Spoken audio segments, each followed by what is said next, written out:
তিনটা দেখতে কত বছর মেম্বারি করতেছেন? 4 বছর। এই যে 4 বছর হইতেছে। 4 বছর যাচ্ছে।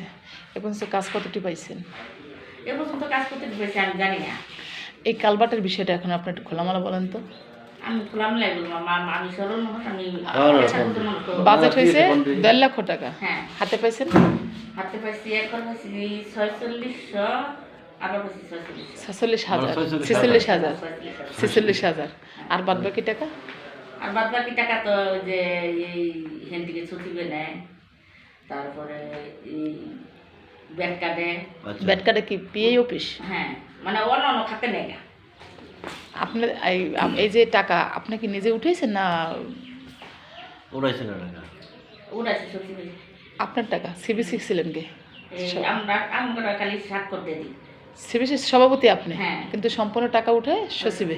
সচিবে তুই লেখাটা করার করা তুলে। এরপর আপনাকে কাজ করতে বলে।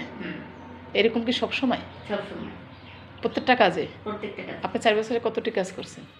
এইটা আমি জানি না। আচ্ছা এই বছরে 26-এ 1 টাকার কাজ পাইছেন? হ্যাঁ এই প্রথম বরাদ্দে। হ্যাঁ।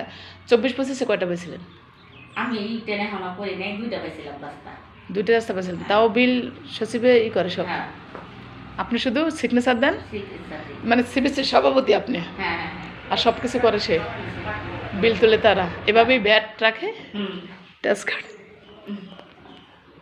আমি বলি আপনি 1.5 লাখ টাকা বাজেটে প্রথম পাইছেন 46, তারপর পাইছেন 46, বাদ বাকি টাকা তো তারা ভ্যাট নিচি পিএ এবং সচিবে, জানি। হ্যাঁ তারপরে রাস্তা দেখার পরেও 4,000 টাকা দিচ্ছেন। 4,000 টাকা নিয়ে হেরা পরে যখন আবার বিলটা দিল শেষের বিলটা আচ্ছা। এসব হ্যাঁ সচিবে আরো 5,000 টাকা আমার কাছে রেখে দিচ্ছে। আর 5,000? আরো 5,000। তাহলে আপনি কাজ করছেন কয় টাকার? শুনে পরে সচিবে সেই টাকা ফেরত দিয়েছে? হ্যাঁ পরে মসজিদ করে যাবার পর্যন্ত শিকার খায়। এরপরে টাকা ফেরত দিয়েছে? আপনিও জানেন? হ্যাঁ চাচা জানেন কোন দায়িত্বে আছেন এখানে? ট্যাক্স কালেকশন করে। ট্যাক্স কালেকশন করেন। তা প্রথম সচিবের নাসিকের কাছে, পরে সেই টাকা ফেরত দিয়েছে? বিরত দিছে ভাই সামনে তো